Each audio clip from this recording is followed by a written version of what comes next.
Hi everyone, it's Farmer Glenn here and welcome to our kitchen at Cold Springs Organics. And we have a special surprise for you today. I've got Anne from the Cobourg Farmers Market, and she's one of our great customers down at Cobourg Farmers Market, and she told me about a tomato sauce that she makes one day, and I recorded her at the market, but I was like, I need to get her to the farm so that she can show us how her process works. And so that's why Anne's here today. So Anne, do you want to tell us what you're up to? I would love to, Farmer Glenn. Thank you very much. Very nice to meet everybody out there. Hi there. We're going to do a tomato sauce that you can put it in anything today. Just something to start. It's a basic that I make every fall. And that's how I met Farmer Glenn last year. Was his tomatoes were perfect because mine, it wasn't a very good tomato season for me in my garden last year. So I bought, 4 boxes of these beautiful, these are the most beautiful speckled Romas. Romas. Yes. And they are pulpy, meaty, low acid, not too many seeds, but we're going to mill them all out anyway, so they're not going to be in our sauce. But they just roast up perfectly, and the flavor that you'll get from them, every time you bring out a bag from the freezer and use it in your stews or your soups or wherever you use it, you'll be able to taste the tomato and probably the soil that's in it, which is good. Nice. That's what we need. So I'm just going to finish up cutting these tomatoes in half. And this is part of the process. I put them on a cookie sheet, as you can see, and I put a layer of oil, just a small layer of oil on the sheet so that the tomato skins just all slide off. So we've got that all done now. And then I put a little bit of olive oil on the tomatoes. Where would we be with good old olive oil? It is the best stuff. Good for your joints, good for your hair, good for your nails. I wish you could smell it in here right now because she's also got the garlic on there and it just smells amazing. So now we just a little bit of kosher salt on the tomatoes. That adds to their sweetness. And then I just put a little bit of brown sugar as well. It doesn't matter whether it's dark brown or light brown, but it just adds for a little bit of a caramelization for the tomatoes. Just ever so little on all of them. And then finally some black pepper. Just wet the hands a little bit.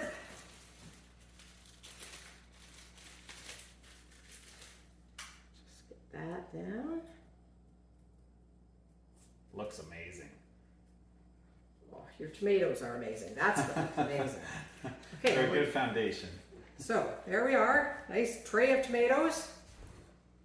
Beautifully all seasoned up. And we're just going to come over here and go right into the oven.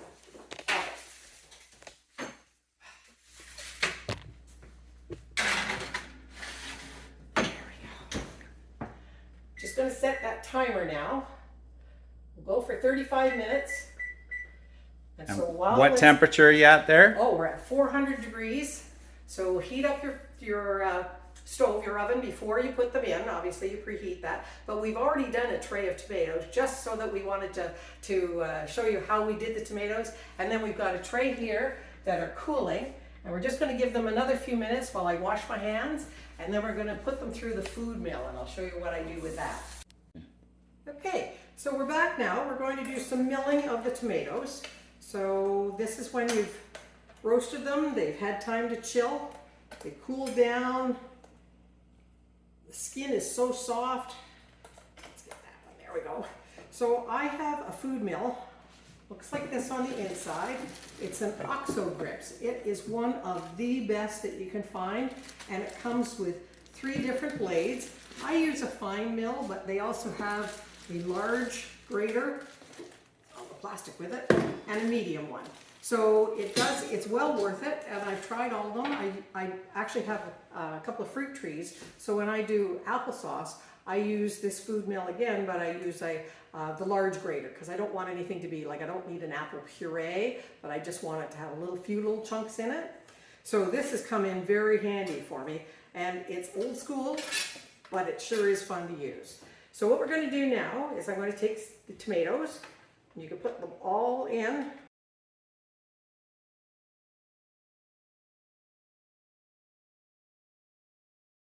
Oh, I love your tomatoes, Glenn. Oh, I'm glad. Just fabulous. That makes me happy. And I'm also going to take the peel off the garlic because they are also very nice and soft now.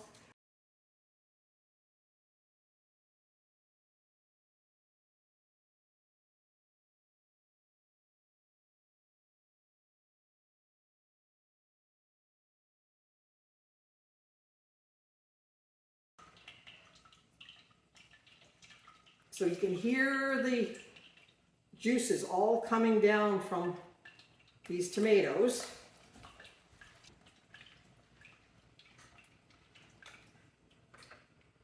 The thing is, at the bottom of this, on the sieve part of it, it's all the pulp gets in there. So you always have to remember to scrape that off too. And again, it's pretty liquidy, but you do get the pulp from it. It's just a point of just keep working it and going around and around and then back. Okay. So you can also see on the bottom, I'm just going to tip that up so you can see all of that pulp on the bottom. So don't leave that. You must scrape that off and use that because that's all the meat basically of the tomato that's still.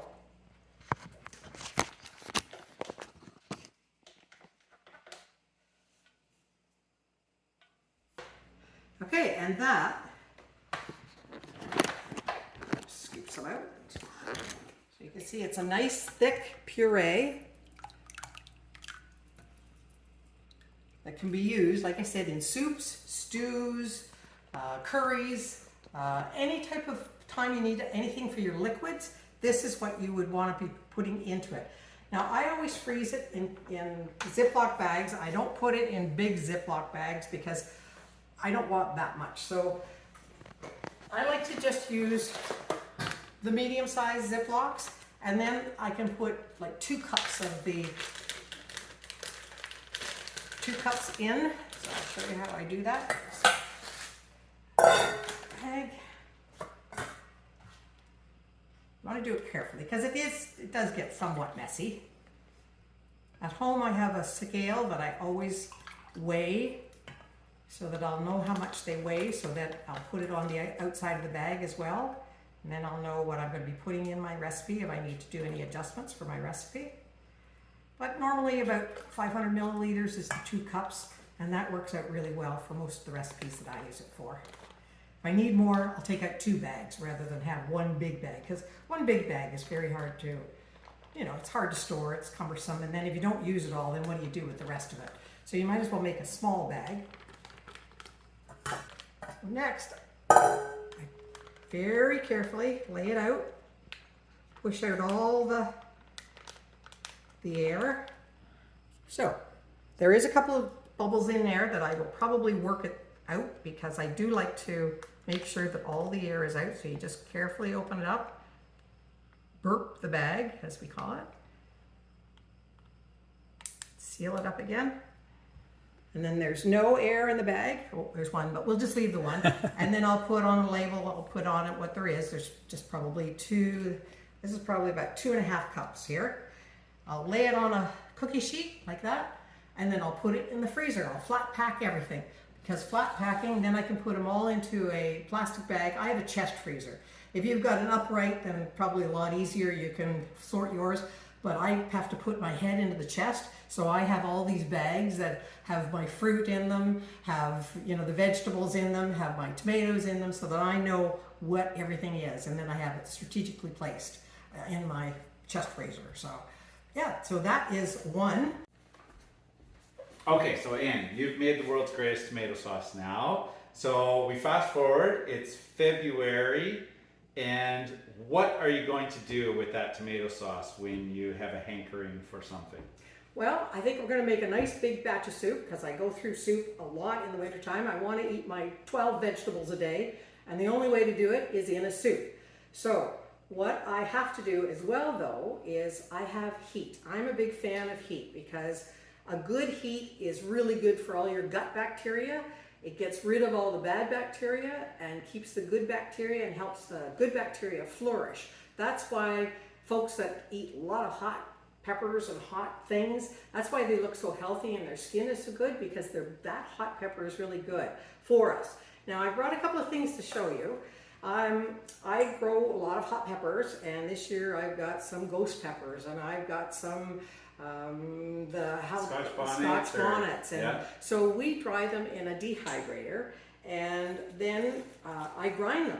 So I've got two types here today, just to show you. Because as you noticed, I only have the garlic and the tomatoes and the salt and pepper in the sauce, because I don't want to adulterate the sauce too much, because I find that tomatoes really need to carry their own flavor more than anything. So I know a lot of people like to put herbs, or they put all kinds of things on their tomatoes for their sauces, but I'd rather add the herbs to whatever I'm making so that they don't get lost and the tomatoes still retain their flavor and their just their integrity. So I've got two types of hot pepper here. One is just a regular hot, and then one from last year. It's the Chinese 5-color hot peppers, and these are super hot. And when I open this bag, Farmer Glenn's going to sneeze. So I'm not going to do that, because they are super hot. The Scovilles are off the chart with these. But again, this is the trick. When you use anything hot, because you're probably looking at me thinking I'm crazy, she doesn't eat that. No, I don't eat it raw, but I eat them with Szechuan peppers. And you can get these at the bulk barn. And Szechuan peppers are they're like little seeds. They're like little peppercorns. And you can see that they're all kind of broken up. They've got a little cover on them, the little cover, a little coat on them. But what I do is I'll smash these either in my hand. Oh wait, I'll back up a little bit, because when I'm going to add them to my soup, what I do is start with a little bit of olive oil, a little bit of butter in my soup pan, and then I'll add my hot pepper flakes and these Szechuan peppers, but I'll crush them either with a knife, and I'll crush them. I don't have a mortar or pestle, so I'll crush them with my fingers, and I'll just put them in with the butter and the oil to let them infuse in the oil. And then I've already chopped up my mirepoix, which are celery, we've got onions and garlic. So once, and carrots, sorry, I almost forgot the carrots. So once the peppers are aromatic within the oil and the butter, I'll add the celery, carrots and onion, and get that going with a little bit of salt and pepper, and let that work itself down. Then I add the garlic in, and I usually add 2 or 3, because I like lots of garlic also in the winter time. So I add that all in and get that going. Then once that is nice and everything is aromatic, I'll add my tomato paste, which is a couple of tablespoons of that, just to make sure that I can get some thickness in the soup, because as you see, this is kind of very liquidy. I'm not going to say watery, but it is liquidy. And so I'll add the tomato paste, get that all over the mirepoix, and then I'll add my tomato sauce. And then that all blends in, and then I add my broth, and I usually use a chicken broth. I was buying the containers of broth, vegetable broth or chicken broth, but I did find a really nice product called Beyond Bouillon, which has got a really nice flavor. It doesn't have a chemical taste to it at all, and it just takes a teaspoon per cup. So I use that, and then I'll put in 5 cups, usually 5 cups of broth. So again, with your 2.5 cups or 3 cups of sauce, and then your 5 cups of broth, that gives you all of your soup base, and then you start adding the vegetables. So then I'll add some broccoli, or I'll add some cauliflower, or I'll add some beans, or I'll add whatever is the winter vegetable. I always like to add in a turnip. Those are really always good in a soup too. So whatever I try to add in as much as I can. I don't add peas into soup very often, because sometimes peas can go over.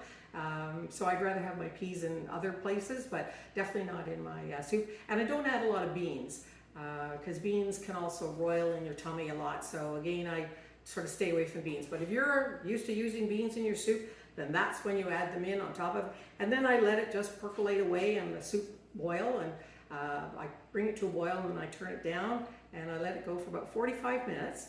And then by that time the flavor's all in it.